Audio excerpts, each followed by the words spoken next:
On this episode of Narcissist Apocalypse, we talk with a survivor named Dallas.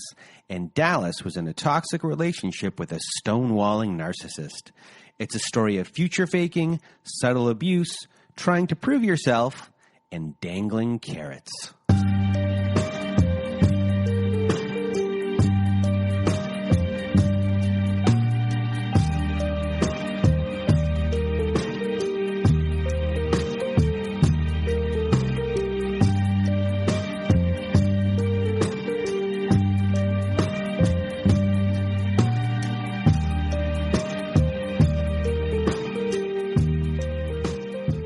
Welcome to Narcissist Apocalypse, a podcast that gives a voice to survivors of toxic relationships. I am Brandon Chadwick, but my friends call me Chad, and thanks for tuning into this episode. So what is a narcissist, you may ask? Well, for the purposes of this podcast, we refer to a narcissist as anyone who has displayed a pattern of behavior that shows a limited capacity to appreciate others' perspectives. It is that simple. And now, before we get to our episode with Dallas, where things really start to unfold in a big way toward the end of her story, I just first want to thank everyone in the Narcissist Apocalypse community for listening to the show and sharing your thoughts by email, Instagram, Twitter, and Facebook. Also, a reminder, if you have not left us a review on whatever podcast service you use, Spotify, Apple, Google, Stitcher, CastBox, etc., please leave us a 5-star review, as it helps out the show a lot when it comes to rankings. Now, if you have not been to our website recently at narcissistapocalypse.com, please do go there if you want to be part of our show. At the top of the page, it'll say, be a guest on our show. There's a button there at the top. Press it at narcissistapocalypse.com, fill out the guest form, and we will go from there. But another way to be on our show is to be part of our Letters to My Narcissist compilation episode. Also, you can get there by going to narcissistapocalypse.com. There's a floating button on the side of the page. It says send voicemail. Click on that button. It records up to 5 minutes. Leave your letter on there. If you need more than 5 minutes, click that button a second time. Click it a third time. Click it a fourth time. You'll eventually get there with all the time that you need. We are accumulating these letters for a volume 5 of that episode. And if you don't want to read your letter yourself, you want us to read it, myself or my old pal Melissa, send us an email at narcissistapocalypse@gmail.com and put Letters to My Narcissist in the subject line. What else is going on at narcissistapocalypse.com? Well, I'm glad you asked, everyone. If you go to narcissistapocalypse.com/courses, we are now offering high-conflict parenting courses because we have partnered with an online parenting company called Online Parenting. And many of the courses we're offering were created by Bill Eddy. And if you've listen to our episode last year with a divorce lawyer named Helen, you'll know that Bill Eddy is an expert in dealing with these individuals in court, and now he's helped create many parenting courses to help you through divorce and to help support your children too. These courses are the most widely recognized courses by family courts across the country, so if you want to support the show and are looking for guidance, please do go to narcissistapocalypse.com/courses. Another way to support the show is by becoming a patron of our Patreon. Yes, we started a Patreon. You guys know this already, but for the new people, you don't. So anyway, you can go to patreon.com/narcissistapocalypse. We have episodes with former guests, episodes that never made it to air, and much, much more. Sometimes there's a little bit of rambling between myself and my old pal Melissa. Hey, Melissa, how are you? You were coming back from the cottage? I hope you had a great time. Anyway, what else do we have going on here? I think it's almost time for us to start the show. And that's a good thing because I am a bit under the weather. I'm going to be getting a COVID test tomorrow. I do have a sore throat. I've been run down the last few days. I slept a lot today. Things are in my ears. I have no idea what's going on. Hopefully I don't have anything besides a regular virus. And that's it. I'm going to get out of my way and your way. Here is my conversation with Dallas. Welcome to Narcissist Apocalypse, everyone. With me today, I have Dallas. How are you? Good, how are you? I am doing well. It is a Monday night. I just got up from a nap, actually. I took a nap right before this. And that's important. I needed to be awake, and I didn't want to use coffee because then I would have been up all night. So I just want to thank you for being here, and I'm just going to get out of my way and your way. Dallas, the floor is now yours. All right. Thanks so much. I'm happy to be on the show. I've been kind of thinking about what to talk about for the last little while. So I guess I'll start with a little background on who I am, how I grew up. So I grew up in a pretty nuclear family, like mom and dad stayed together. My mom was a little bit on the anxious side, so sometimes there was some tiptoeing around her in the household. I grew up kind of idolizing love, like kind of idolizing this, perfect idea of what love should look like. And I had a high school boyfriend that I dated for just a year and a half, and I was really heartbroken when we broke up. And so I was single in my 20s for about 9 years after that high school experience, because it was like extremely, I guess, like heartbreaking and soul shattering. And I kind of went back into my shell basically throughout all my 20s and kind of, grew myself and worked on myself. I went to school, I got my master's. So throughout my 20s, I was basically thinking of, men being something that's not as important to me, because like the only man that I knew from like my childhood hurt me so bad that like I just kind of avoided the whole thing. And then when I was 27, 28, I had a couple 1-year relationships with guys that I knew were safe. So I dated a few men in my late 20s that were really easygoing, really friendly guys, but I knew that, they couldn't hurt me because I felt like I wasn't completely invested. And so when I reached my 30s, when I turned 30, I moved to a brand new city in Canada. So I lived in Alberta, and I moved to this brand new city, and I got this really awesome job after finishing my master's, and I was feeling like really on top of the world. I had a lot of friends in that city already, so I was really excited to move there.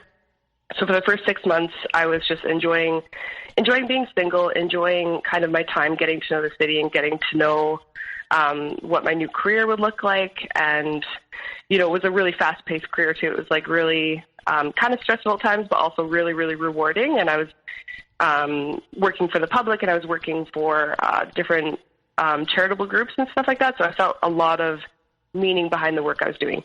And I had a ton of friends, and so we would go out sometimes, like obviously go to the bars and go to, different like trivia. I remember that we would always go to the trivia nights at this one bar. And so this one night we were out at this one bar and we were doing trivia. We were outside waiting for an Uber, and I remember looking over and this guy was just staring at me.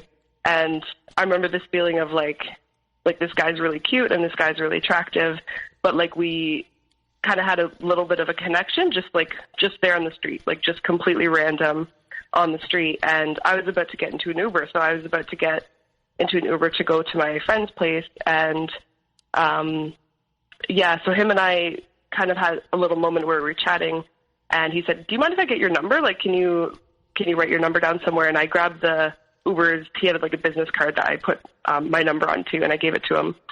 And I remember being in the cab and just feeling like that was a really weird interaction. And just, I was like, it could just be like, I'm really friendly right now. Like just had a few drinks, or just, feeling really charismatic. Like, I had been dating a couple people during that summer, but nothing really gelled. So I think I was going back into like a little bit of a shell. Like I've gone through these periods of, getting out of myself and then going back into my shell a little bit just to protect myself and just say like, I don't really care if I meet anyone. So I was in that place. I was in the place of like not really caring what happens. And so before, we get back to so before, you meet this guy and you have been going for, I guess, probably the last 12, 13 years of really being hesitant to date men. Did you ever go look deeper into any of that, or did you just always focus on your career and really not delve into what had happened? Yeah, I never delved. I think because I kept thinking of myself as being a strong woman. I think because of what happened to me when I was 18, it made me crumble, like, until I was like 22. Like, it made me feel really low self-esteem until I was about 22. So I think I built myself to kind of protect myself against that by, you know, having a good career and having lots of friends. So I was like the epitome of like your strong woman. Like, if anyone would talk to me, it's like high confidence, high, you know, like charismatic, all that kind of stuff. Like, that's kind of who I was. And people would see me as like not necessarily the type to settle down. And I think that's rude. It's rooting from me, like being almost afraid of like finding someone that will hurt me again. Mm-hmm. So that's where it's coming from. And as far as your family goes, did you have, was there anything at all going on with your parents? Like how you behaved in the house? I would say, yeah, like we weren't allowed to show emotion. So I remember as a kid, like my sister, my sister's younger. So my sister, for some reason, had a good childhood. Like, she had an upbringing that things seemed to be going well for her all the time. Whereas I always seemed to be like moody. Like, they said I was like an old soul. Like, you know, when they say she has an old soul, but it's really like sadness and like just, I felt like I couldn't like voice myself. And I remember my mom just wanting us to be quiet, like wanting us to be muted. And I think, like, I definitely know now that it stems from my mom. Like, it's all this stuff completely stems from like me trying to earn her love and trying to show that I'm worthy and like I'm like even just me as I am. Like, if I'm sad, if I'm angry, if I'm whatever emotions I was feeling at the time as a kid, they were all mute. They're all like stuffed down, like snuffed. So I felt like, yeah. So is it fair to say that with the first boyfriend that really broke your heart, that you were trying to do your best to earn that person's love and then it was rejected? Yeah, I would say that. Like I said, I would say that I unfolded for him. Like I opened up to him, and it broke my heart when he left. And I think I didn't react in a way that I think a lot of people would have. Like, normally a breakup wouldn't unfold or like, you know, make you feel shattered as I did. But I just felt shattered because it's like, this is the first time I've opened up, do you know what I'm saying, to another human being. And so then I felt shattered because it's like the first time showing my real self to someone. Mm-hmm. So then I just went back into my shell for like all my 20s, like all like 9 years of it. So makes total sense. Yeah. Okay. And so when I met this guy, and like, I'll also say that I've always been purposefully unattracted to unattractive guys. So when I see a man that's like handsome and like he looks like, you know, he's got like, you know, good hair and good clothes and like is a really attractive man, I often just immediately avoid them. And I think that's also like a strategy from my childhood or from that breakup in high school. So I often go for like the goofy guys, or they, you know, like they're friendly, but they're safe. They're okay. Like, it's, yeah. So you kind of can get that picture. So this person, like my narc, when I met him on the street, he was just well-dressed, nice shoes, like beautiful to look at. Like, I remember he had blue piercing eyes, but I didn't think that he wasn't for me. Like, I didn't think he was out of my league because of how much he was like staring, and like he was asking me questions about who I am and like, oh, like you're so beautiful. And like, he was just so invested in me just in those first few minutes that I was like kind of letting my guard down already. Mm-hmm. But then the next day I gave him my number, but I was just kind of not waiting by the phone, so to speak. I was just like letting it go. Like, I completely let it go because I was like, it's just another one that's just gonna waste my time, or like, you know, like it's he's not really into me. But then he did message me, and we chatted for like 2.5 hours that first night. Like, it was like almost 3 hours, and just talking about, he was at a wedding at the time, and he was just saying, you know, like, what did you get up to the other night? I said, yeah, my friends came back to my apartment. We had a few more drinks, and, you know, it's really strange that we met and like we're already talking this much. And he said, well, we should go grab coffee. And so we went to grab coffee, and I met him. I'll say I met him in the rain, so it was dark when we met. So when I saw him, I was going to the coffee shop to meet him, and when I saw him in the full light, I realized that he had this like kind of cute and humble, like not goofy face, but like he had like this smile that was kind of like slanted, like kind of crooked. So I was like, okay, you're not completely perfect. You're like, you know, you do have some, you know, like like I could see humanity in his face, which now I realize I don't know what I saw, but like I could empathize with him. I could feel comfortable with him. And so we sat down for coffee, and I remember on the walk, we had coffee and then we went for a walk, and we were already holding hands. And, you know, he was saying, what are you up to for Halloween? And I really want to have kids one day because I want to take them out trick-or-treating. And I was 30 at the time, so I just felt like, oh, wow, like this guy wants kids, and he's attractive, and he's really, really into me. And so at the end of that date, you know, he drove me home. We were listening to My Girl by The Temptations, and I just remember thinking, like he just seems like wholesome. Like he just seems, you know, like who listens to The Temptations, like in their car driving around. Like it was just really nice. And then he got out of the car and he gave me a hug. He didn't even go in for a kiss or anything. Like it was just really respectful, and like he was a gentleman.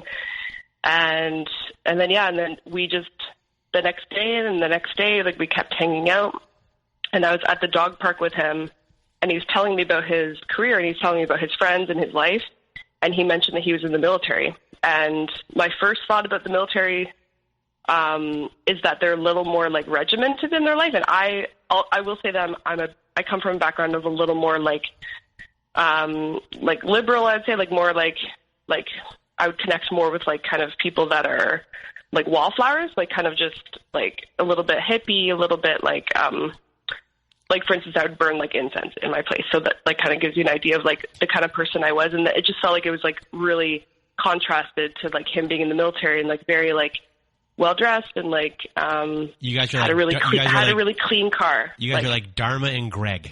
Dharma and Greg. I was just going to say Dharma and Greg. It's exactly like that. So I was like the 1950s version, Dharma and Greg. Yeah. Yeah, exactly. So we were really different, but then I just kept thinking, but like, we just feel that I felt the connection to him already. So it felt like I didn't even have to choose him. Like it was just already happening. And looking back, I feel like maybe that was the first red flag. Like there's more to come, but like that was the first, like when I really think about it, I've never stunk that deep into someone so quickly. Like it was only a week. Like until we were both like, let's be boyfriend, like let's label this, like we're exclusive. And usually it takes like a month, right? Like you get to know each other and get to know each other's friends. Like it took 2 months for him to meet my friends. And it was just him and I for those first 2 months, like almost 5 days a week we would be together. Woo. And it just was really intense. And it was just, it was really intense. And then when he did meet my friends for the first time, it was Halloween. And I mentioned, like, we went out and he mentioned Halloween, but come Halloween. So we went out with all my friends. And I just remember him making comments to me about my friends and saying, oh, like, your friends are a little bit like, like, I don't know if they like the military very much. Because when I told them I was in the military, they seemed to, like, scoff at it. And they seemed to, like he was already criticizing my friends. And at the time, like, I was obviously hanging out with a little more, like, liberal, like, whatever people, like, they're just, like, not as regimented, not as conservative in their views. So he just was already putting them down. And I said, oh, these are my friends. Like, I don't know what to say. Like, I'm sure they like you. Like, he was more saying, like, I don't know if they like me. And I said, no, like, I know that they like you. Like, it's fine. And so I was trying to reassure him that my friends liked him.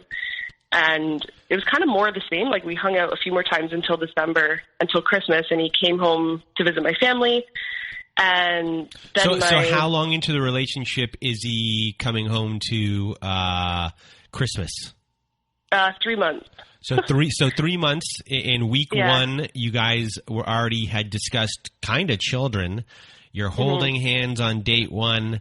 Your boyfriend, labeled boyfriend and girlfriend after 1 week. After 1 week, and on month 3, you are He's not just meeting your parents. He's coming to your Christmas in your hometown. Yeah, and my okay. hometown. I'll say that this was Alberta that I met him, and then we flew together to Ontario. Okay. So it's not just even like a dinner or an afternoon with my parents. It was like, let's fly across the whole country together. So it was, he had to obviously stay there for about 4 or 5 days in Ontario with us. So he stayed in my childhood home, like hung out with my parents and met them and everything. So at this point, was there other stuff about the future or mirroring that he was doing in these 3 months where you said, like, this person, yeah, I'm Dharma, yeah, he's Greg, but we're really on the same page for what we want? Yeah, it was. So we weren't talking about marriage or kids explicitly, but it just felt like he would always say I'm his soulmate. He would say, you're the one for me, and like I can't wait to grow old with you. Like it was long-term stuff. Like everything we talked about was long-term. So I felt like he was worth investing in, because at that point it was just sunshine and rainbows, and it was like we're in this together, and it felt like we were like two against the world. And I will say that he gave me a necklace that his mom and his brother's girlfriend also had. So this necklace was it comes up later too in the story. It's like it represented like being part of the club of his family, and like you're now one of us, like you're now one of our family, and like you wear this necklace to like show your love to me. And that was like the first thing that I felt really special, and I felt like I had this like hand carved, because it's like he went through this hand carved necklace thing that's like a little heart, and he's like, my mom has the same one, but it's like a different carving of the heart. And so I just felt like I was part of the club, part of his family's club. And I met his family at Thanksgiving as well. So it was just moving really quickly up until December. And, so Canadian Thanksgiving, you met them. So that's like almost a full 2 months before that. So really after a month, you met the family. This has moved really fast. So you're hooked at this point. Yeah. Like you are hook, line, and sinker. And, I'm hooked, yeah. And, eventually, I just want to go off for 1 second. Did you eventually find that whole family thing creepy? Oh, yeah. Okay. Like there's so many layers to his family. It's okay. Well, yeah. Okay, I'll get into it. We'll get there. I'm sorry. I just wanted to ask, because that's the first thought that came to my mind. But I've been doing this show for way too long, and I'm jaded, so I know something weird's coming. Sorry, continue. And I'm going to go backwards. Yeah. I'm going to go backwards a little bit, because there was a few red flags in that first month. So before coming home to Christmas, before I met his family at Thanksgiving, we were really still like deep in love after, like I said, like after 3 weeks, we said our I love yous. And so we said we were camping, and it was like, and I will say that camping is like my favorite thing to do. And we went camping, and like, that was where we exchanged I love yous. So that was like really special for me, because it's like, oh, we're camping, and this is like where my happy place is, and we're exchanging I love yous. And it was just super romantic. And I would say about a month in, like a week after we said our I love yous, I just mentioned to him that the group I was with the night I met him was one of the people that was in my group, like of our friends I had dated previously. And so I just kind of I remember I was in the shower, and he was like in the bathroom brushing his teeth or something, like we were in the same room. And I was just like, oh, by the way, we're going to be seeing my friends later tonight. I just want you to know, like, in case it ever comes up, like I did used to date that one guy, the one person that I brought, like you met him that night, but you didn't know. But I brought him back to our apartment, and there was 4 of us, like, staying in my apartment, so it wasn't just him and I. But, like, I just want you to know that, like, there's a history there in case it comes up. And I thought it was me being, like, honest about it. And this was, like, a month in. So he opened the shower curtain. He's like, so you lied to me. And I said, I didn't lie. I didn't want, like, I just met you. I didn't want to say, like, oh, here's a guy I used to date, like, right away. And I just didn't think it was important. And because I didn't really know if, like, you and I were going to move ahead, and, like, I just didn't think it was relevant. And he accused me of lying already into that, like, in that first month. And I remember thinking it made me really uncomfortable. I remember that feeling in my stomach, feeling like I feel like I'm defending something I didn't do. Or I'm defending something that, like, there's nothing wrong, but he's thinking that there's something wrong. And that was the first time that he asked me about other men. And there was like lots of times after that he would ask me about previous, like either boyfriends or lovers or whoever, very, very like detailed. Like he would ask me like, what were they like in bed, and what was your ex-boyfriend like? How do I measure up to him? And I always chalk that up to like, oh, he must love me a lot because he cares about like how he measures up to these other men. But looking back, it's like that gave me the ick. Like it gave me that stomach feeling of like, I have something already to be ashamed of. Like, you know what I mean? Like having a past boyfriend or having a past person I dated, like he was already questioning me about that. And that was in 1 month, like in October. So that would happen like intermittently, I would say. Like it wasn't like in your face. Like it was like once in a while he would throw that comment and like, oh, like how many people have you been with? And like, what were they like? And like just very intense questions. And they weren't like inquisitive, like, oh, I'm curious and I want to hear stories about your life. Like it was more like, you need to fess up about all your past experiences, like as if I was confessing. And so it made me feel the ick, but then I would just get over it in like a few hours because I'd be like, he's great. So like, he's fine. Like everything's fine. Like he asked those questions because he is curious about me and he like loves me or whatever, but I still felt like annoyed by it. So like, I would still like be like, no, you can't ask me those questions. Like that's like, you're crossing boundaries, but he kept crossing that kind of boundary throughout our entire relationship, at least definitely for that first year. So he came home I'll just jump back. He came home for Christmas, and I will say that my mom had been having mental health issues, and she had attempted suicide quite a few times. Like my mom had been going through a lot. Like she'd been going through over 5 years, a lot of issues with her mental health. And my dad pulled my ex aside and he said, I want you to like take care of my daughter because I don't know what's going to happen with her mom. And she's going to be checked into like a psychiatric hospital soon. And we don't know what we're doing just yet, but like, just know that like extra, like care or something. And he's like, oh, I'm like totally ready for that. Like I'm taking care of her already. I promise, like I'll do my best to do everything I can. Like he basically was like stepped up as the hero. Like he's like, yes, like I'm that person. And so my dad trusted him. Like everyone in my family loved him. And I already had I remember in January after Christmas, I already had feelings of lower self-esteem starting. And I think it was because he had already built me so high on this pedestal that I felt like I'm not really who he thinks I am. I must not be like, cause he keeps saying I'm like incredible and I'm like I'm the love of his life. But then he's also like jealous constantly. He would always ask me like, where are you going? Who are you seeing? Like, give me lists of names of who you're seeing. And so I constantly felt like in some ways I'm his perfect girl, but then in other ways he doesn't like the fact that I have a past and he doesn't like the fact that like I've ever been with anyone ever. And so I felt this like duality with his love for me. And so I just kept like this, like, it's like the subtle feeling that like he's trying to make me into something, like trying to make me into his perfect girlfriend. And I just kept thinking like, I'm just a person. Like, you know how like after 3 months your flaws come out? Like everyone has flaws. Mm-hmm. And I kept being afraid. I'm like, I don't want him to see me like in my pajamas without makeup yet. Like, I don't want him to see me like, if I'm sick or if I'm in the washroom, like, you know what I mean? Like, I don't want him to know me as like in any way having like humanity or like having like flaws and stuff like that, because he thought I was so perfect.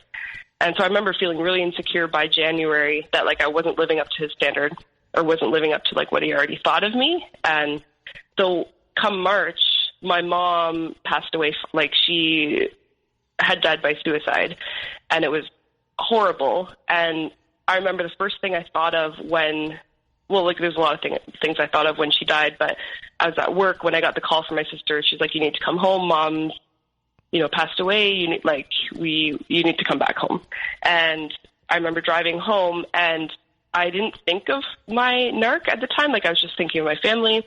And I got home and I was like, oh, I need to call him. But then I had this weird thought in my head that's like, I don't know if he can handle this. Like this is a flaw. And now looking back, it's like so messed up to think of this, but like I felt like I didn't want to tell him because that would mean that like something's flawed about me or my family. or something, you know what I mean? Like something's wrong. And I felt like I don't even want to call him because I don't know if he can support me. I don't know if he'll be able to say to me, like, it's all going to be okay. Or if, I don't know, like, there's just already seeds of doubt. Like, and it's hard to look back to the exact moments, but there's already seeds of doubt that, like, I'm not good enough for him. And me telling him this, and I remember him coming over. I did tell him, like, you should come over right now. Like, I have an emergency. And he came over and he was like the hero. Like, he walked in the house. He's like, "What's up? Like, I will help with anything."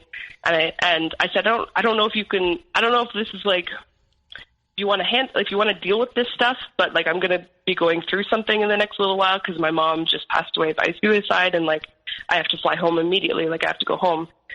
And he immediately was like swooped in, and he's like, "Oh, like, I'll book your plane ticket. Like, I'll do everything for you. Like, you just sit there. You just relax." And like, he hugged me, and it was like, you know, I did feel consoled by him on that first day. But then flying home, and he was there for the funeral. And like, honestly, when I look back, I don't remember much of this. This happens when any parent dies, I think. Like, you just don't have memories of it. But I remember my sister saying to me, like, "Oh, like, your ex is like super like nice, and like, wow, he's really taking care of you, and like, he's asking questions, and he's just like, he's part of the family." Like, she's just like, "I'm so glad he's here." He just looked like the hero. But then when we came back to the city, into like the summertime, like the spring, May, June, my job got a lot busier. And I remember I couldn't keep up with like the basic stuff of life. Like, I was trying to it's called grief-free yoga. And I was trying to go to yoga classes to kind of like grieve my mom. And, you know, going to these yoga classes and trying to keep up with work, I was not in my best capacity. Like, I was broken because of what happened to my mom, and my place was a mess. Like, my dog, you know, I'd only take her for 2 walks a day, like minimum. Like, I was just trying to like hold my head above water. And I remember that entire year, like, I just remember feeling like I was like drowning in like all the responsibilities I had, and I couldn't keep up. And by July, he came to my house, and he said, "I need to have a talk with you. Like, I don't know if we can stay together because I think we're super incompatible. I noticed that, like, things about your apartment aren't as clean as I'd like them to be. So if we ever were to live together in the future, like, I just don't know if I can live with someone that's this messy." And he's like, "I also don't know if you can take care of me. Like, it feels like you're not taking care of me right now." And I remember thinking, like, I'm trying to just survive. And when I look back, he didn't take care of me at all. Like, it was all about, you know, his idea of, you know, taking care of me over my mom's death was just like us going on date nights and us hanging out, us doing things between him and I, but he would never ask me how I'm doing. And I think because I'm such a, like, quote unquote strong woman, I never talked about it. I would always just take care of myself. So I never asked him for help. I never said, like, "Oh, can I talk to you about my feelings, or can I talk to you about this?" I never did that. But he also, like, didn't really, like, show that he cared. Like, he didn't really ask me how I was doing ever. And so by July, when he had this conversation with me, he sat me down and he's like, "I've noticed all week, like, you haven't been paying attention to me. You haven't been returning my texts.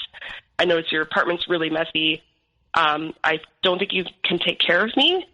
And I remember feeling gutted. Like, I felt alone, and I felt like I'm trying to literally survive. Like, there's nothing that, like, we go through a lot of things in life, but I feel like that's one of the most difficult things I'll ever go through, is trying to, like, grieve my mom while, like, trying to keep a steady job. And then I felt really, like, small. I felt really, like, tired and exhausted. And he left my apartment, and I thought we were done. I thought we were broken up, and I was kind of relieved because I felt, okay, good, that's one less thing I have to do. Or it's like one less thing that I have to take care of. You know, I don't want to have to take care of him, and he hasn't been, honestly, like, because we kind of fell apart, I'll admit, after my mom died. Like, we just stopped communicating, and, like, there's kind of bits on my part as well. But I definitely saw that he had, like, almost zero compassion for, like, what I was going through. And so in a way, during that time, technically, you know, technically is a bad word. So you're going through, you know, your mom passing away, not just passing away in a regular manner, but by suicide. You're grieving that. You're trying probably to understand or come to terms with maybe a lot of things that happened maybe in your childhood. And then on top of that, which is already difficult to deal with, just maintaining eating, sleeping, going to work is difficult. Yeah. You're in a depressed state, a confused state, and it's a normal thing to hit a rough patch in your relationship, obviously, during this time. And you at this time, you're able to see, are you saying to yourself, this person has been acting, and like the person right now is the real person who really is not showing interest in, instead of saying my place is messy, maybe there's a reason my place is messy. Maybe I'm having difficult being a human right now, and like taking care of myself with doing basic needs. At that point, are you saying, like, because you're about to take a little break from him, that this person isn't what I signed up for, or is not the person everyone thinks he is? So I at the time I had zero compassion for myself. Okay. Like at the time I had zero compassion for myself, and I didn't see. Okay, like when I was in it, I didn't see that I was grieving, if that makes sense. Like, okay. I kind of did see I was grieving, but I also didn't give myself any allowances. I was like, no, you still got to do this. You still got to like show up. You still got to be a good girlfriend. Like, to me, his criticism made sense in my head, because I was like, yep, you're right. Like, I'm dropping the ball. Like, go ahead and leave it. Like, it was like me being defeated. Like, you're still trying to prove yourself during this time. Yeah. Okay. Yeah, okay. Yeah. Which is even extra tiring than how you even presented it before. And you're trying to prove yourself on top of everything still. Yeah. Exactly. Yeah. Okay. And that, you know what? Looking back, that made it so much more exhausting. Yeah, that's exhausting. You were already exhausted, and now you've taken on this extra duty. Mm-hmm. Okay. I get it. Of being like an attentive, of being an attentive girlfriend to him. Like, I felt like I was failing him. So I felt like I was failing him in terms of like, I'm not showing up for him. And of course, like, I'd caused a few, like, we had a few fights that summer, like a few arguments. Like, one time we were leaving for a trip and we were in the grocery store and I couldn't find ice. And I just had a meltdown. Like, what are we going to do if we don't find ice? And like, I just like was like yelling, and like I was angry.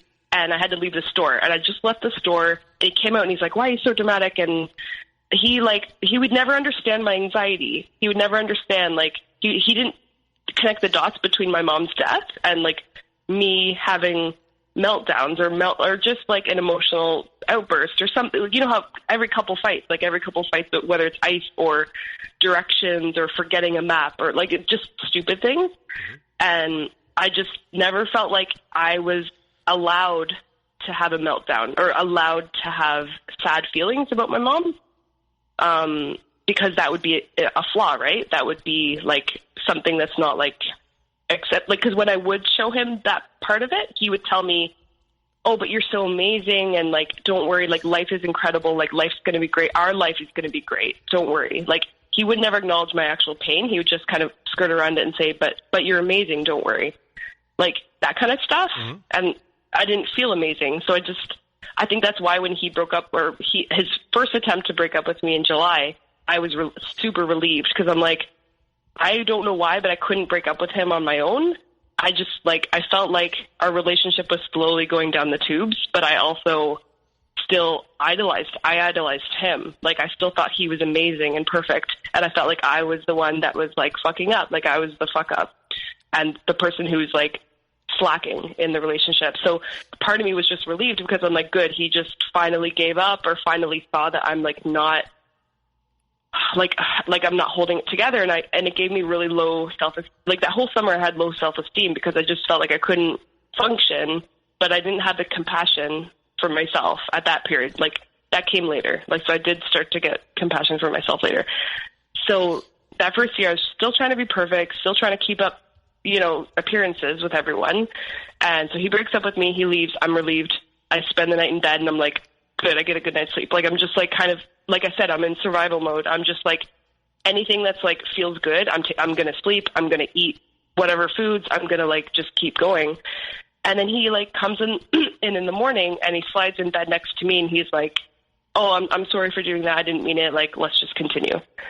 and I remember I accepted it. I accepted his return, like just coming back to it and feeling like relieved because like, oh, okay, maybe he does love me. Maybe he does like, you know, see me and all this stuff. And, yeah, so that was in July. And then we had been planning a trip to Nashville. So him and I, after all the things that we'd been through, we had been talking about going to Nashville for a while because both of us are really into music. And that was one thing, a bond we did have is music. And so we were planning this trip to Nashville for October. And so leading up to October, I was doing a lot of like soul searching too. Like I went on a wilderness retreat. Like I mentioned, I love camping. Like I have a forestry background. So I'm a forester by trade and I love nature and stuff like that. And that's where I said before, like, it doesn't really meld that well with him being in the military, but it just worked. So I went on all these like wilderness retreats in October and I was trying to like find myself, if that makes sense. Like I was just like really soul searching after my mom died and trying to better myself, but it sounds really messed up, but I was trying to better myself for him and to be able to like step up to the plate so that I can be a good girlfriend to him again. I was trying to like shortcut my grief, right? Like I was trying to just plow through it so that I can just be like normal again and be over it and, you know, show up for him and be a perfect girlfriend for him again. So I went on these like wilderness retreats in late September of that year. And I came back and I had like, you know, I'd lost a little bit of weight and I was like, had a glow in my face because it was like a week-long thing that like I did like a fast and I did, it's like this thing where you don't leave a circle in the woods for 4 days and you fast and you just journal and it's kind of like a meditation thing. And he's like, oh, you look so good. Like I don't remember you looking this good since like I met you. And the way he said it was kind of like I don't remember exactly how he said it, but it definitely had a connotation like you haven't looked good. Like, and right now you look so good. Like what you did was good. Like what your retreat went really well because I can see that like your appearance, you look young, you look fresh, all this stuff. And I felt really confident. I felt really good. Cause I'd felt so like gross and like, I don't know, I just like kind of let myself go like the past few months. And so I had a high confidence. I felt so good. Like I remember feeling a lot. Like I just felt like, you know, like I was in touch with myself. I felt very connected to myself. I didn't yet see him for who he was, but I also knew that I didn't really like to be around him. Like I knew at this point I didn't enjoy being around him, but I felt still that I needed to be with him, if that makes sense. So part of me like knew that I was meant to like still continue this path of like trying to get to know myself and stuff. So my friend contacted me. She said, oh, I heard you guys are going to Nashville. I'm heading there myself. Like I'm driving from Ontario down in my van and I'm already going there. Do you want to like meet up? Cause I saw that you're going there. And I said, yeah, I do. Like, this is like an old childhood friend of mine that like I hadn't really hung out with since, you know, Christmas or something. And she was from my childhood. Like I knew her when we were like 12. And so this person, like, I felt really drawn to like do the trip just with her. And now that I look back, I know that was a dick move. I know that was like me, like basically it was supposed to be me and my narcs trip, but I did choose to, I said to him, I really want to do this trip just with her. Like she's my childhood friend. Like my mom knew her really well. She knew my mom really well. I just feel like I really need that kind of like girl bonding, like that girlfriend. Like I just want to feel that like that bond between like her and I feel like will do really well for me. Like I feel like it will do wonders for like my mental health and like I need this. And I said it to him in a way that like I was trying to be really careful with his feelings. I was trying to be like apologetic for us having planned this trip. But I said, I just really, really, really need this. And then you and I can plan a trip separately, like in the future. And at first he was just like, well, I booked off time for this. And like, I guess, like he did the whole, like, I guess thing. Like, yeah, go for it, like is what he said. And so I did. And, you know, looking back, I was kind of selfish that year, honestly. Like I was in survival mode. I just was doing anything that like made me feel like any sense of who I am because of what happened with my mom. So I just felt like a childhood friend, like what's more perfect than that. So that was only a week that we went to Nashville, and I came back and things were just like, he really took it to heart that I left and that I didn't go with him. And I understand that. Like, I think any normal person would feel that way and feel disappointed and left out. And so I did everything. Like I said, like, we'll plan a new trip together. Like, you and I, we'll go to Hawaii or anything like that. And it just it was like I broke his heart. Like, it was like, I don't know, like, I felt really guilty for a really long time. And I knew why I did it. Like, I knew why I went with her, but I just, like, at this point too, I was also starting to snap out of it. I was starting to, like, see that I was misbehaving or see that I was trying to, like, act out, and I was pulling back. So I was giving him the full reins, if that makes sense. Like, I was giving him, he won every argument after that. Like, it was like I was giving him full reign over our relationship, like, to completely, like, call the shots, basically. And I kind of settled into it. And then, so by the next, you were given that much guilt about the trip that, at that point you wanted to be, you didn't want to hear arguments anymore. You didn't want to hear this, that, or the other coming from the other side of how you were being treated or how you were made to feel because you went. And now, instead of fighting, you're just saying yes and being submissive to all of the needs of your ex. Basically. Okay. Yeah. So he, like, the level of guilt that he made me feel was, like, you know, like, I felt like I abandoned him. And I felt like I had to make it up to him. So it was like this constant, like I said, I would make it up to him with, like, a Hawaii trip and all that stuff, but that wasn't enough. Like, it never felt like that was, I just felt like he was very slighted. He was very, like, he didn't like to be chosen over something. He didn't want me to choose anyone else over him. And his mom called me, and, you know, I'll get into his mom stuff in a bit, but, like, his mom called me and she said, you know, like, she was really sympathetic, and she's like, I know, like, woman to woman, like, sometimes we have to get away and sometimes we have to do this, but, like, my son is very fragile and my son is this and my son is that. She was just very, like, why aren't you on our team?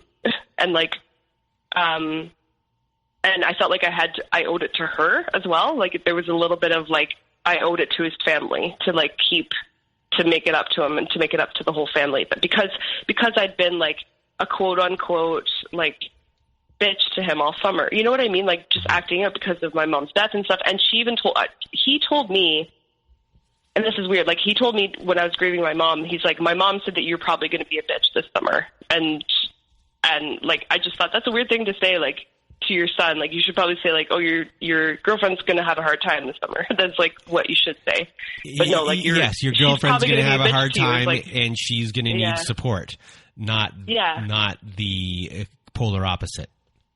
Yeah, like, her focus was always on her son and, like, how he was being treated and what was going on with him, which I totally, and looking back, even that's totally normal to, like, for a mom to be like, but what wasn't normal is the amount that she would go out of the boundaries with us. Like, I know that he would tell her things about me that I never gave permission for. Like, he would tell her things, like, there's a few nights that, like, we would drink and stuff like that, and he said, oh, like, I'm pretty sure that he would say, like, had a few too many, or, like, had this and had that, and so she would bring it up sometimes. Like, she would try to insinuate that I had a drinking problem, and I didn't. Like, I wasn't, like, I would go out with my friends, like, twice a month, and when we did, of course, we'd have, like, you know, we'd go out, and, like, I would qualify as binge drinking, but it wouldn't be like I'm drinking every night kind of thing. And I will say that she was an alcoholic too. So he's sowing the seeds of, I guess, of a mini smear campaign of how you act to his family. That's an untruth, maybe a kernel of truth that you went out drinking, but not, you know, he's sowing untruths. Yeah. Basically. And I mean, yeah, he would relay things to me all the time from her. So he would say, oh, my mom says this, my mom says that about me. Like, so he would say, my mom was like, she's really stubborn, isn't she? Like, in terms of me, like, being stubborn. And I don't like it, about really silly things like not being stubborn, but just me trying to like hold boundaries. So to her, my boundaries were being stubborn. So basically, like that would come up a lot, and I noticed that during the night his phone would go off like at midnight or at 11, and it would be paragraphs of text between the two of them, and you know, things about like her emotional state and her like what she was going through and stuff like that. And it was very like he's like, oh, I have to go call my mom right now, she's like in a crisis, and he'd talk to her for an hour and then come back to bed. And I often felt like there was just like a weird dynamic between the two of them. And he's so he was raised by her being a single mom because his dad left when he was like 7, and he left in a very horrific way. So I know that my narc was abused as a child, and I think that his mom was kind of like using them as like surrogate, using him as like a surrogate husband in a way. Like he would run her errands, they would text all day long about everything that she needs, everything that she wants and stuff like that. And I'd go over to their house sometimes, and I remember about a year after I went to Nashville and all that stuff happened, I was still in the doghouse, by the way. Like I was still like not fully back in his like nook. You still were not part of the family. Yeah, like yeah. It felt like nothing I did was good enough because I went to Nashville on a trip with a friend. Like okay. Nothing I did. Nothing. Like it felt like it was taken to an extreme. Like it wasn't, it's like something that usually happens in a relationship that usually stays between the two people. It just was throughout the entire family, and everyone knew that I don't know, like it felt really like I was never able to like meet their like expectations.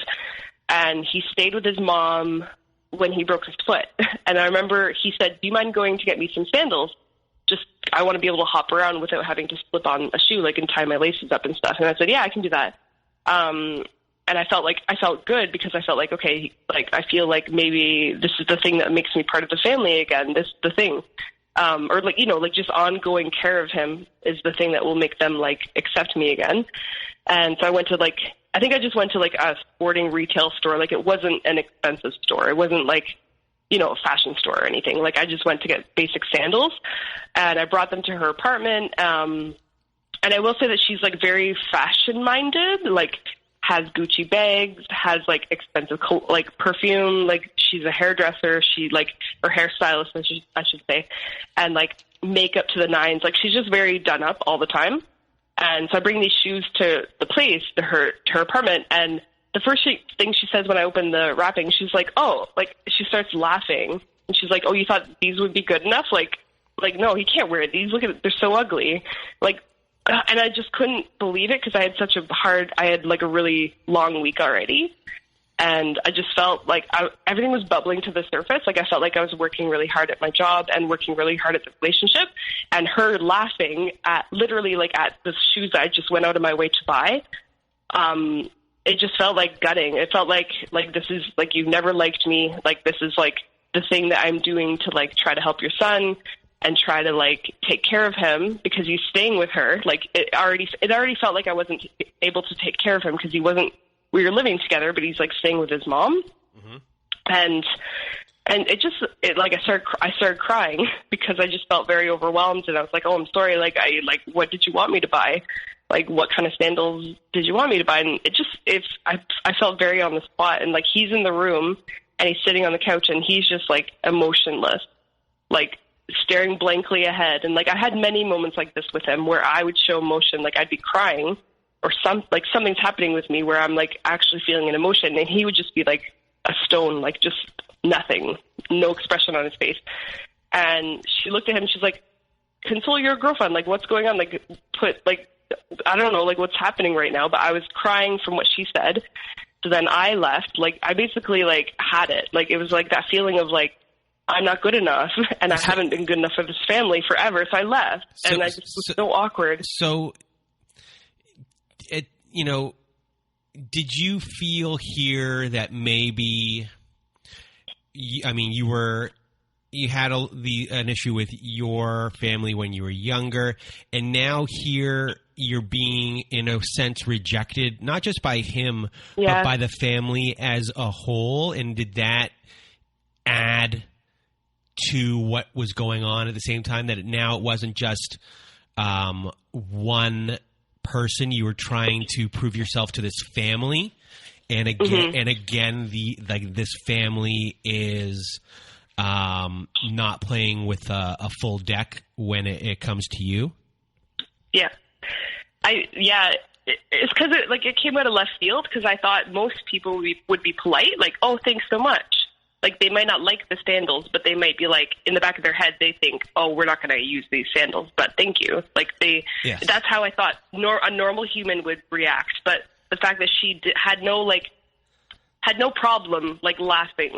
Do you know what I mean? Like, or like, no problem just saying, like, these are really ugly, or like, I felt humiliated, basically. And I felt like already, like, humiliated by his family to begin with, because I felt like the problem. I felt like I was the one that's, like, not treating her son well. And, like, I knew like I was taking care of him every chance I could, but I was also, like, studying for my exams and stuff. But anyway, so I kissed him and I said, I'm going to see you later. Like, I want to go home and sleep. Like, I'm exhausted.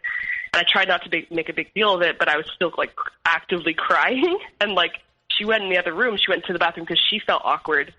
And then I went home and I texted him and I apologized. And I look back and this is the kind of stuff I get embarrassed about, because I texted him and I said, I'm so sorry for, like, being emotional. I'm so sorry for crying. I'm so sorry for, like, making a scene. And he said to me, you made my mom cry. And I was like, how? Like, in my head, I was like, how did I make her cry? And I'm like, oh, was she crying after I left? And he's like, yeah, because you made her feel awkward, and you leaving made her feel weird. So she, like he basically was saying, you owe my mom an apology. And at the time, I didn't know what to make of that. I just, like, I put it to the side, but I know now that, like, that was pretty messed up. Like, it was just, I don't know. And maybe it's me being sensitive. Like, at the time, especially, I thought I was just being oversensitive, but I just felt, like, uncomfortable, and, like, and I also don't know how I made her cry. And so I sensed that there was, like, a weird victim-hero relationship that they had. Like, her being a victim, him being the hero. Mm-hmm. And because maybe their childhood, he would play, like, hero to her, because her, you know, like, his dad left and she never remarried or had a boyfriend after that, like, after he was 7 years old. So this guy's, like, he's 28 now, like, a full adult, and he's, like, I don't know, there's so many more examples of that, but mm-hmm. it felt very, very codependent between them. Mm-hmm. And I knew I knew that he would always choose her. Like, I hate to say it, but, like, he would choose her over me if it came down to it. Mm-hmm. And I don't know, maybe that's like fine. And a lot of people love obviously everyone loves their mom and loves their family, but I just felt if it came down to it, he would always, like, cater to her emotions over mine. Mm-hmm. Even if she was a complete asshole to me, which came up later. Like, she was continuously an asshole to me, and, like, he would just, like, not even see it.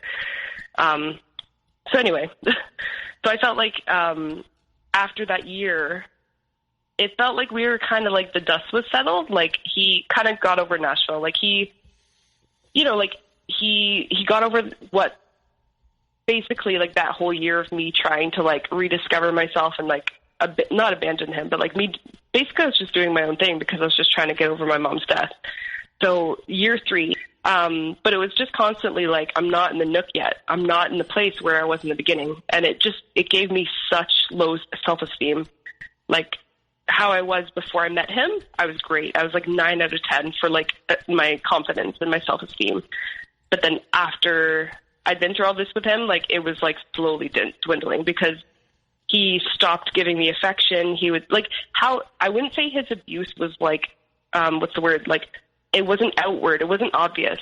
Like, his abuse was more like stonewalling and, like, ignoring and, like, going days without messaging me and holding things like a promise, like a carrot in front of my face. Like, I might marry you. Like, I might have kids with you. and him moving in with me was kind of like the next step. Like, it felt like that was a big commitment from him. So we were living together. And yeah, and like there was just like a continuous devaluation of just, you know, you're not the same girl I met. I had gained weight by that time, weight that I've lost, by the way, because like I felt like I gained weight because I was so stressed. And so finally, like we moved into another house. Basically, we moved around a lot in the city, and he said, so I'm being deployed.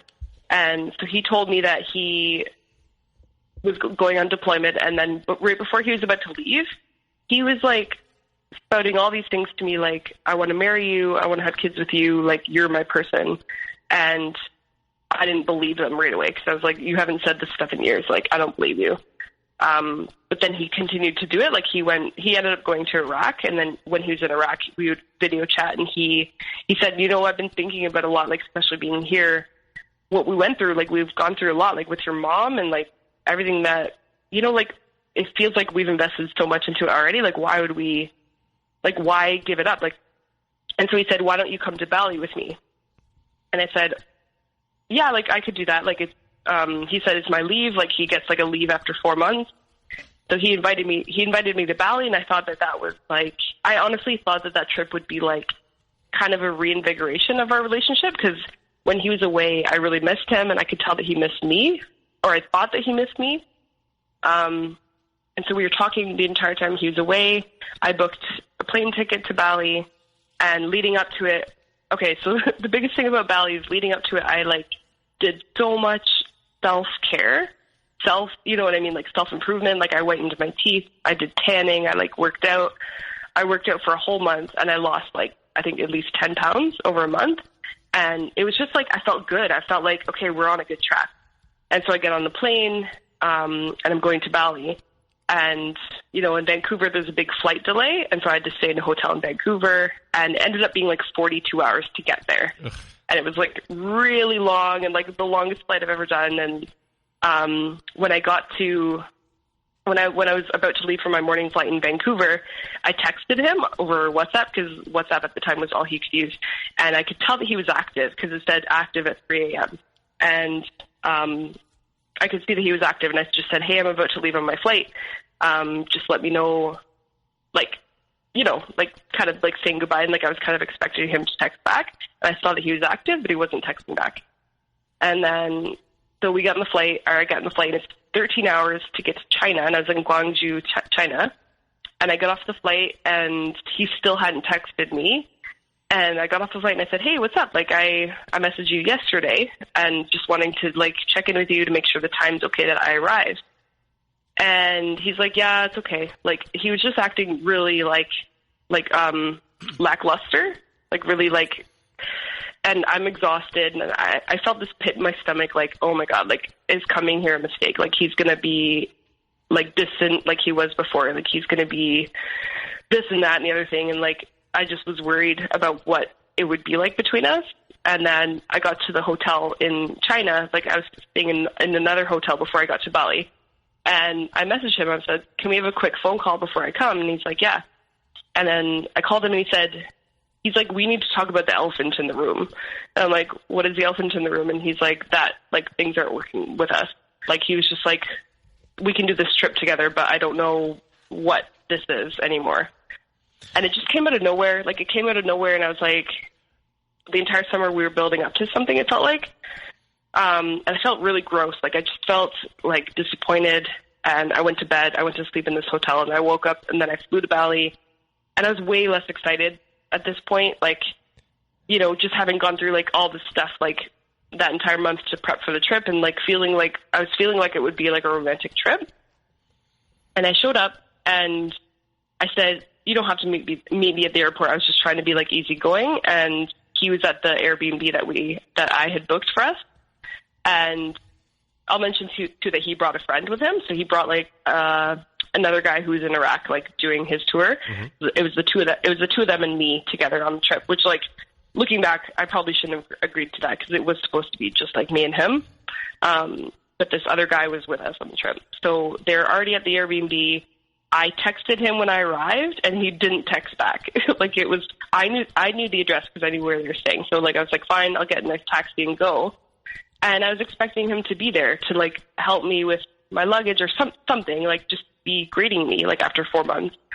And I get to the villa and I open the fence and like I walk in and it's like a feeling of like, am I even at the right place? Like it was like empty, like no one was there. And I walk upstairs and like I can hear the shower running. And so I go up and I shout to him like, hey, I'm here. And he's like, oh, okay, I'll be right down. Like, and then I go out to the sun porch thing. Like, it's a beautiful villa too. Like, this is like one of those places that you book in Bali and it's like $200 a night, but it's like a 4-bedroom with a pool and a jacuzzi. Like, it was so beautiful. But all I could think of was like, it just feels like our relationship is about to end and I'm here. Like, why am I here? And he walked down the stairs and he said, oh, like, what's up? Like, he was just like treating me like a friend. Mm-hmm. And he looked at like, there was like I got poison ivy a couple weeks before and it kind of scarred on my leg. And he's like, oh, what's that? Like, instead of hugging me, he's just like, oh, what's that? Like, that's weird. And then from like showing him like my like little scab on the side of my leg. And I just felt like nothing but like gross. Like, I just felt disgusting to him. And like, I felt like he was repulsed by me. Like, that's how low my self-esteem felt. It's just like, it's weird talking about, but like, I expected it to be back to normal because we'd been talking like that all summer. Mm-hmm. And it just felt like nothing went through his mind to ever consider my feelings. Like the fact that I just flew 42 hours, the fact that like I might be tired or I might miss him. Like, I missed him and I went to give him a big hug and he's just like already like on me about my like leg rash or something. Like, I'm like so imperfect to him that he has to point it out. And it made me feel so like small. And I was like, why are you focused on my legs, like my poison ivy, when like I haven't seen you in 4 months? And that was the first moment on that trip that I realized like this, like, it's just heartbreaking, like to feel him just not give it like a crap at all that I was even there. And to travel 42 hours to get there. Yeah. Then when you're almost there, to be told that, you know, your relationship is basically over in his mind, why do it at that point, you know, while you're already where you're almost there, where you're more than halfway mm-hmm. on your trip? I mean, do it while you're still in Alberta. I mean, then you can just travel in 3 hours to Ontario. I know. I've gone through this so many times, and there's more to this trip. Like, I feel like I could have used this time just for this trip because it was so unbelievably, like, awful. So this trip was 10 days, and I think every single day of it had different things that he did that were like, and I look back at this and I'm like, how was I still there? How did I still go to the villa? Like, I don't know. And that's why I know that I was sucked into him so much. Like, everything that he like told me about myself, I thought was true. So like him telling me that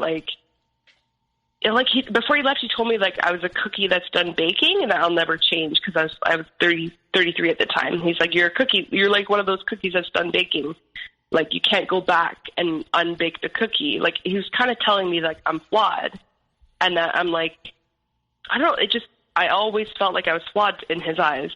And so him building me up all summer again, him like saying, actually, I want to marry you. Actually, like, you're my soulmate. And he really laid the sauce thick the entire summer before I came to Bali. And enough that like I was fully like back in, like I was committed. So for me to show up and then he's back to his old ways, even worse, like even not only back to his old ways, but like just like giving as little of a shit as you can imagine that like his girlfriend's there to see him. Do you know what I mean? And he brought a friend to watch the whole thing. So I'll go into what happened on the trip. So we go on this like island tour. Like, I could probably name the cities. It's fun. So I get to Seminyak, and then we go to the Gili Islands, and the Gili Islands are really fun because it's an island with no roads, and it's just super cool. Like, I was and this is the thing, I was so excited for the trip that I didn't want to like ruffle any feathers because I was like, I'm super excited to be there, and I just want to have fun. Like, I'm that kind of person that just whatever, I'll take a positive from anything, right? Like, I'm like, I'll do this trip with my ex. Like, even if it sounds weird, we're going to do it. So at this point, I kind of knew that, like, we were going to be exes by the end of it, but I felt like I was still in love with him, and I still wanted to, like, have him in my life, even though we were done. Like, we had a weird dynamic. So we went to this island called the Gili Islands, and it's super cool, and we go on this boat, and we get there, and it's just, like, cool, like, place to be. You ride around on bikes, and there's, like, little, like horse and buggy situations where you just, like, load up your suitcases and stuff, and they take you on a horse and buggy to, like, your villa and stuff. And I was just having the time, like, I would have moments on the trip where I was, like, having the time of my life, but then I would, like, look back and think, oh, but we're broken up, and, like, I'm devastated. It is a weird duality between, like me trying to forget it and trying to, like, keep up with, like, I'm still trying to show him I'm worthy of him, if that makes sense. Like, I'm still trying to, like, be the cool, fun girl that's like, it's cool that we just broke up. It was really weird. So second day, third day, we're still together. There's still this, like, third guy on the trip with us. And the third day, so we all have a few drinks. We're all, like, kind of loose, like, kind of, like, swimming around we were swimming in the pool and stuff. His friend goes to bed, and then it's just my narc and I in the pool alone.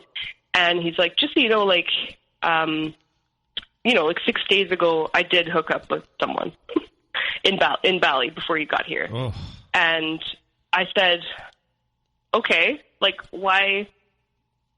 And okay, I'll mention too that, like, him and I had talked about doing a threesome, and we had, like, nonchalantly talked about, like, yeah, like, not being poly necessarily, but just being with other people. And I think looking back, that was a way for me to just, like, open something up that we would be, like, more connected to each other, through something. So he dropped this bomb on me, and I'm, like, 3 drinks deep, and I felt I was so committed to still having fun on this trip, and this sounds so shameful, and I'm embarrassed to say it, but I was like, okay, I'm pissed that you didn't tell me. Like, I'm pissed that, like, like, you and I have been sleeping together since I got here, and I didn't know.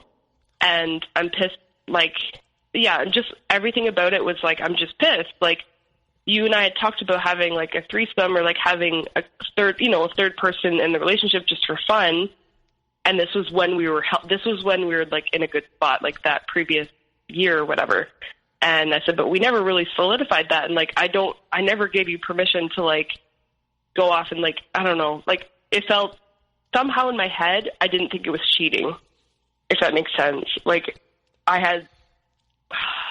it's so embarrassing. Because you felt that you guys were gonna have a threesome, that gave him permission, or at least a pass in your mind to cheat and to have zero repercussions. In a way, I felt like maybe he thought that was me giving him a hall pass. Like, cause like, people that go on deployment, they get, sometimes girlfriends will give their boyfriends a hall pass. It's just, I know that that's a thing. And the way he was telling it to me in the pool, it didn't sound, okay, like, sounds fucked up, but, like, it didn't sound serious. It was like, oh, and just by the way, I hooked up with someone 6 days ago. I'm like, so sorry I didn't tell you. I knew that we were talking about like, he kind of looped it into that conversation about having a threesome. And it just, like, in my mind, I'm like, I don't want to admit that he just cheated on me. Like, I can't handle that. Like, it's almost like I decided for myself, like, I can't handle that because I'm in a foreign country. And because if I admit to myself that that's what just happened, I'll have to, like, leave him, go do my own thing in, like, Southeast Asia by myself. And I felt like just scared. Like, I felt like really alone, and oh man, it was like, it's so traumatizing to, when I put myself in that pool again, I feel like actual PTSD symptoms, because it's like I should have reacted a certain way and I didn't. And I think that's where sometimes I do feel like symptoms of trauma, because I wasn't fully processing what was happening then, if that makes sense. Mm-hmm. Because I was there in the moment, and I was like so committed in, like, to having fun and to, like, maybe winning him, like, it sounds so bizarre, but, like, winning him back, or, like, trying to, like, keep him in my life. that I was just trying to be like cool with it. And so at the time I said, yeah, I'm really pissed off that you didn't tell me, but like, it's whatever. I know sometimes people have, you know, they hook up and it's just physical. I know, like, whatever, like, I'm just going to let it go. Like, that's kind of what I said to him. We're like, you know, we've already broken up. Like, let's just enjoy our trip, basically. And so we kind of did it, but he was acting really weird after he told me that. And he was acting like really nice to me, but like he was, you know, like not groveling, but like he felt guilty. I could tell that he felt a little bit guilty. But the only reason now I look back that he felt guilty of is because there's more to the story. So the fourth day and the fifth day that after he told me, he would go out we would be in bed together and I would have a shower and I'd be exhausted because we're like in Bali doing stuff all day long. So I'd be like exhausted. So I fell asleep at like 10 p.m. He would go out every night outside of the villa, outside of my bedroom. And like, he would say like, I'm going to listen to music. Like, I'll be right back. Like, I'll like, you know, like I'm only going to be like half an hour. So he'd go outside of the villa and he like, yeah, like I know now that he was texting this person. Like he was calling this girl, this other person that he'd met there. The entire time that I was on the trip with him. So I'd be in bed and he'd go out to the porch or whatever and like call her and text her. And at the time I had no clue, but it was only after, and I'll admit to like checking his phone near the end of the trip. Like I could tell that like that was what was happening. And there were points in the trip where I just felt so like effed off. Like I thought that we were doing the trip as like friends in a way. Like we climbed a mountain together and halfway up the mountain, he like just left me. Like I was with this guide and I said, oh, like I just need to go tie my shoe. I need to have some water. And he like never looked back and like to see where I was. He kept climbing up this like stupid mountain and I'm like back and I'm like just with this guy. And I'm like, oh, can you shout to him to like stop and wait for me? And my narc just kept walking and I know he could hear us. And like, it felt like he was just saying like, I'm done with this one. Like, I'm just done with this one. And I felt so like objectified and like, what am I even doing here? Like, I just kept thinking like, what am I doing on this trip? And this is only like day 5.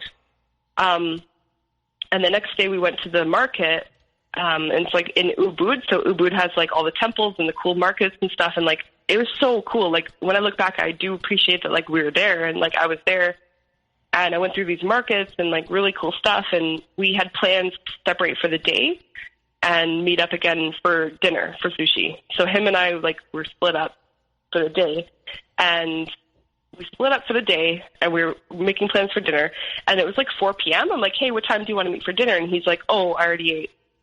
And I said, oh, like, okay, so what, I should just go grab dinner by myself? Like, what's happening? And he's like, I need to talk to you. And I was like, okay. And I meet up with him and he's like, so I've been having symptoms of like an STD from this girl that I met. And I said, okay, like, that's kind of messed up, but whatever. And he's like, so I had to go get an STD check at this like clinic in Bali. Just like, this whole story is so messed up. Like, he went to get this STD check at the clinic, and then he went to go eat by himself. Like, we had these dinner plans, and he just, like, went to go eat by himself. And so by this point, this day, this is the exact time where I was like, I'm done. Like, I don't know what this is. I don't know who I'm on vacation with. Like, this is completely done, and I'm doing my own, like, thing. So I rented, like, my own villa, like, down by the south end. It's like I forget what the village is called, but like it's like South Beach, like one of the south sides of Bali. Mm-hmm. I went there by myself for 3 days and I just stayed there by myself. I just decompressed from what just happened. I kind of just like didn't know. Like at this point I didn't know what was happening. I didn't know if we were actually broken up because him and I had broken up so many times and he had just cheated on me, but I didn't think it was, I like justified it as not cheating. And it felt he was like texting me the entire time I was gone, by the way. Like he was just, my phone was like being lit. Like just like I had to like block him eventually by the end of the trip. And then at the last night I turned my phone back on. Like I turned it off block. And then, you know, I called him and I said, okay, like can we talk? Like, I don't know. So I guess I wasn't done. So him and I met at the villa I was at. So he came to meet me, and we did have like a last night together. Like, it was kind of romantic. It was kind of like whatever. Like, we had like a jacuzzi there and everything, and it was the most romantic. It was what I wanted, if that makes sense. Out of the entire trip, like what I pictured happening was like us in like the pool together, in the hot tub, and like on the beach together, like doing romantic stuff. And he gave me that the last night, and I'm ashamed to even like admit that I would like take him back after all this. But like that last night, like it felt like a good way to just close it off. Like we both knew we were kind of done with the relationship. And then I flew back to Canada. So I flew back to Canada, and I just felt like traumatized. Like I felt very, like I didn't know what just happened. Like, and so when I got back to Canada, I just felt really, really depressed and really, really confused. And like everything that we'd gone through, I just felt like he wasn't telling me the full story too. And about 3 weeks later, he said to me, you know, I am planning to go to Australia. Like, I want to do, like, that's kind of what I'm going to do next as, like, a single person. And I said, well, like, what's in Australia? And he's like, well, like, the girl I met there lives there. And I was like, so are you going to go visit, like, random person you hooked up with in Bali? And he's like, well, I don't know. Like, I'm going to do other stuff. Like, he made it sound like he's doing other stuff in Australia. Like, he's just going to Australia to, like, do his own thing. So I kind of passed it off as, like, nothing. And then I drove all the way to Ontario, got to Ontario, and I just felt completely, like, confused and deflated. And I felt like I'd wasted my time, wasted my money, and, like, everything about the trip was, like, just really traumatizing. Like, I wish that I'd left the first day I got there. Like, I shouldn't have stayed, and it's like I know that, but I was so sucked into him. And then he called me out of the blue a month after, and he said, like, I just want to check in with you to see how you're doing. And I said, well, like, yeah, I'm like going through a breakup and it sucks, and I'm doing fine though. Like, I just said, like, I'm doing fine though. And he's like, yeah, I was just in Australia, like, just kind of nonchalantly. And I said, okay, cool. Like, I don't need to know that stuff. And then he's like, so I just want to let you know that, like, unless it's important, I don't think we should keep in touch. And then it just, like, it was just so cold. Like, it felt like really cold of him. Mm-hmm. And then, you know, I looked at the profile picture because he messaged me from WhatsApp, and it was like him and this girl that he had met in Bali. And like they were like, I can just tell, because even now that's his profile picture. Like, it's changing all the time. Like, him and this girl, like I know I shouldn't check. Like, I've only checked it like twice, but like him and this girl are in his profile picture multiple times. And like, I know that they met in Bali, and I know that they're in a relationship now. Like, they've been together for 9 months. And it just feels like I was fed up. Like, I always had this weird feeling right after the trip that, like, there's nothing about it that felt honest and felt like he respected me. Like, everything about it felt like either a setup or that he just really didn't care. Like, just a person who has no idea the impact that he has on another person. And in a way that he was, you know, in that summer, he was propping you up and promising a future again. And then, the thing I've been waiting for has come along, and now I'm just going to drop you. Yeah. Yeah. And I think I would have felt better if I knew that I was dropped. Like, I didn't know until after the trip was over that I actually was dropped. Like, that's the thing that, like, I felt was really traumatizing, because, like, him and I had broken up so many times that I thought it was just, like, another one. Like, I thought it was another, like, stupid, like, okay, we're broken up, but, like, not really. And it just, like, I think it was traumatizing because he was, like, messaging her and calling her, like, when I was there. Mm-hmm. And also the fact that, like, this other guy was there and knew the whole time, like, that my narc was doing. Like, my narc had met someone and, like, never said, I don't know, it just, the whole thing felt like I was, like, set up, or, like, I was, like, in this, like, place of ultimate vulnerability, like, you're in a foreign country. Yeah. And you have nowhere to go. And I felt, you know, that feeling when you're in a foreign country, and I'm a serious traveler. Like, I do go to, like, I've been to like Costa Rica and like Ecuador and stuff. Like I do travel on my own, but for some reason on that trip, I felt very, very vulnerable to just leave, like to go and do my own thing in that country felt scary. And it just like, I didn't understand why he put me in that position. And it just felt very personal. It felt very vindictive and very like, it didn't feel like he was just doing his own thing and was kind of a coward about the breakup. It didn't feel like that. It felt like he was purposefully like guiding me to this place. Mm-hmm. I don't know. Like it's hard to describe, but, and since then, so I'll tell you how I realized that he was like a narc is after a month or so, I felt crazy. Like I was living at my dad's house because I moved to Ontario and I had nowhere to go. So I lived at my dad's house and I just remember feeling crazy. Like I felt like the same way I did when I was 18. I felt discarded. I felt like he didn't give a shit. I felt like nothing we had was at all like important to him, which like, I know like that's what breakups are and stuff, but it just felt like not like a normal breakup. It felt like that whole trip was really cruel. Like there was zero respect ever for you. Ever. Like on the trip and throughout the relationship too. Yeah, that's what I mean. The whole entire relationship. Yeah. When you look back, it feels like there was actually zero respect at all, and even not at the like. You take away the relationship. I'm probably putting words in your mouth, but to even just take away the relationship, even as a friend and as a human being, that there was a lack of respect. Is that accurate? Yeah. Yeah. Yeah. I felt like I would have been more respected by a stranger. Yes. On that, like I would have wished, like if I look back at the Bali trip, I wish I was on that trip with a stranger over him because of the way he was treating me, because of like the way, like I said, he like just conveniently forgot that we had dinner plans on a vacation together and was going to get like an STD check like on our vacation. And and then was like texting this other girl, and like that girl is now his girlfriend. Like how they met. Like I wonder like how he tells this story to other people. Sometimes it's like, what do you say? What do you tell people how you met this person?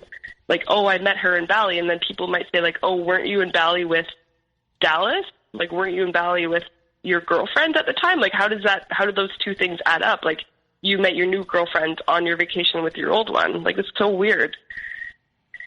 And I know stories like this happen all the time. So I'm trying to like it's kind of like how I console myself, is I know that I'm not like, this is not the craziest thing to happen, but it really ruined my self-esteem. Like it really felt personal because I'd gone through the ringer with him for 4 years.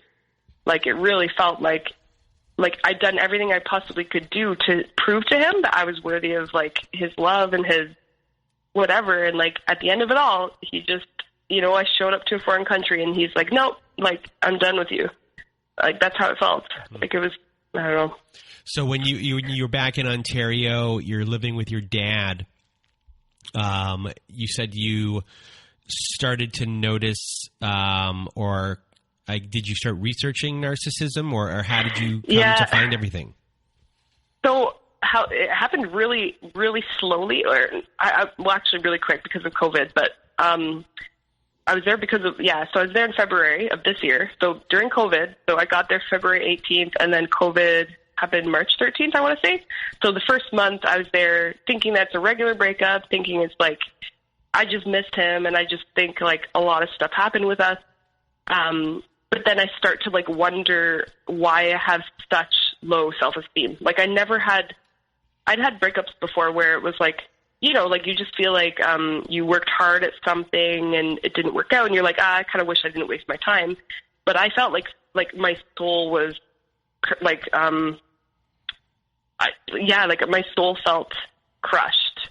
I felt like unbelievably empty. Like I had nothing to offer anyone. Like I had nothing, I had no worth. Mm-hmm. And I hadn't felt that way. I hadn't felt that way since I was 18. I'm like, I'm 34 years old and I'm feeling like I have no worth.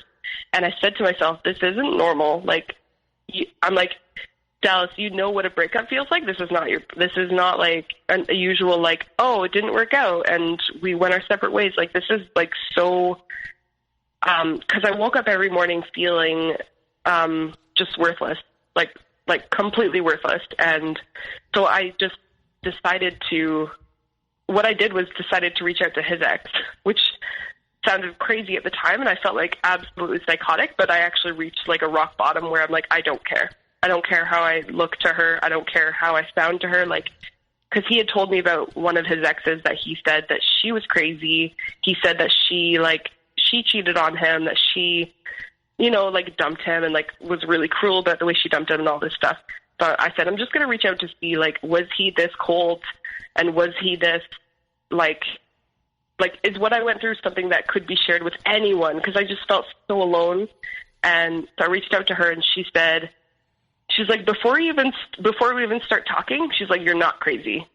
And it made my stomach, because I sent her this long Facebook message that was like, hey, you don't know me, like that whole thing of, hey, you don't know me, but just wondering if you dated XXX, and how your experience was with him, because I just feel like really strange after my breakup with him. And she messaged back, and she's like, I will call you tonight at 7 p.m.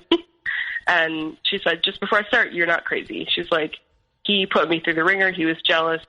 We had so many, because I guess what he went through with her is that what he did with her is like the offensive kind of narcissist, like being jealous, being like angry, throwing stuff, like threatening violence with her. Mm-hmm.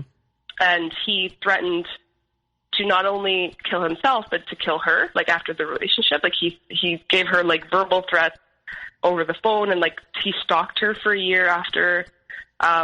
He was like the typical malignant narcissist with her.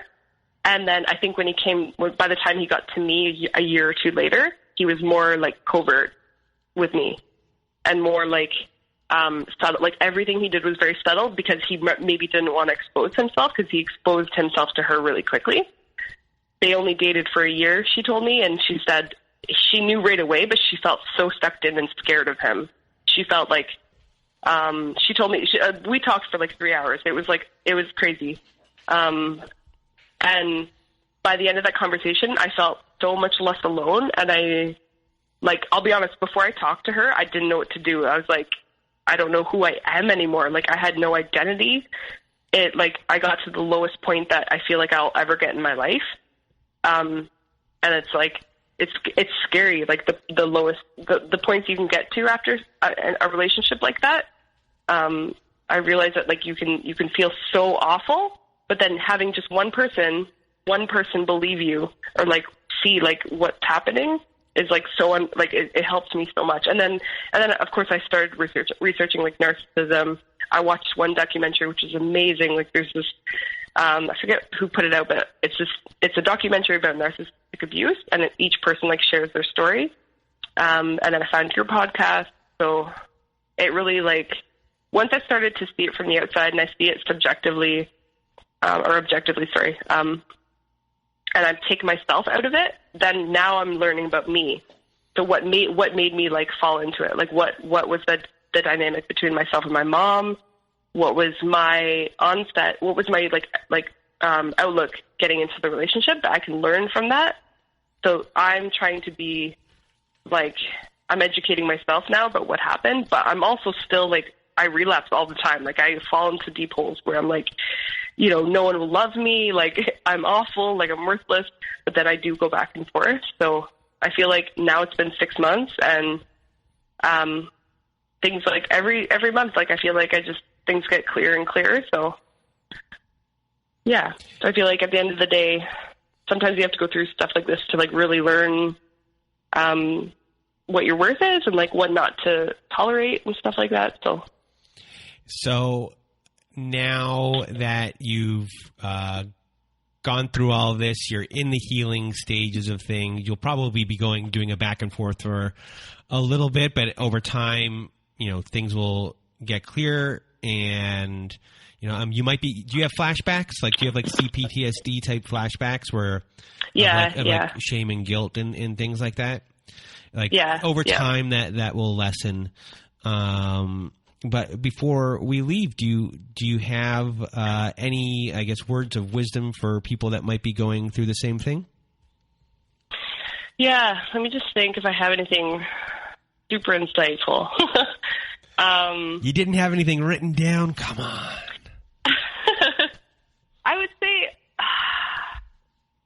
you know what? Like, the biggest thing I've learned from this is that human beings are super complex, and I took it so seriously. Like, when I first learned about when I first realized that he's a narcissist, I took it so seriously, and I said, oh, like this, it felt like something evil came over me. But I feel like learning all of the stuff that I've learned and watching the documentaries and listening to your podcast, I realize now that it's actually just a human condition. What he is, who he is a human condition. And it's like, all of us are just humans. And like, we all have very messed up, some of us have very messed up childhoods that force us into narcissism. So I think now I'm thinking of it as like narcissists come out of something, awful from their childhood, but it's like, it's a human condition. And so no one can take away, your worth. No one can take away like your power. They're just human themselves. And it's just like a disorder, right? Like, it's just a personality disorder. So I think my word of advice is that it's not about you. It's like trying to look at the person as a human and as like a flawed human being, I think helps a lot with like the recovery.